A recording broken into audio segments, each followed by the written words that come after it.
İsti bir yay günündə zengin bir tacir sakit bir göl kənarında gəzişərkən görür ki, Molla Nəsrəddin uca bir çınar ağacının kölgəsində uzanıb ləzzətlə mürgüləyir.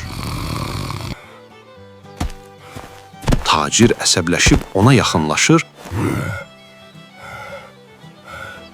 ayağı ilə yavaşca dümsükləyərək deyir: "Ay Molla, günün bu günorta çağı niyə yatırsan? Qalx ayağa, get gölə tor at, heç olmasa bir-iki balıq tut da." Molla Nəsrəddin gözünün birini açıb tənbəl-tənbəl soruşur: "Niyə?" İş adamı həvəslə izah etməyə başlayır. "Necə yəni niyə? Çoxlu balıq tutarsan, satıb pul qazanarsan. O pulla böyük bir qayıq alarsan, sonra bir neçə qayıq alıb bütöv bir flota sahib olarsan. Milyonlar qazanıb mənim kimi nəhəng bir adam olarsan."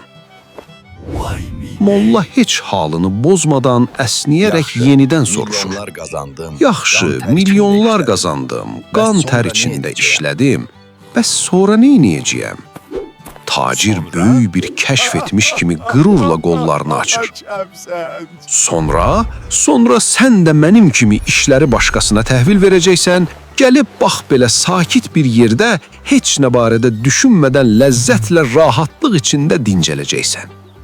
Molla gülümsəyərək çox məntiqli və sakit bir səslə cavab verir: "Ay bədbəxt, bəs sən elə bilirsən, mən indi burada nə edirəm?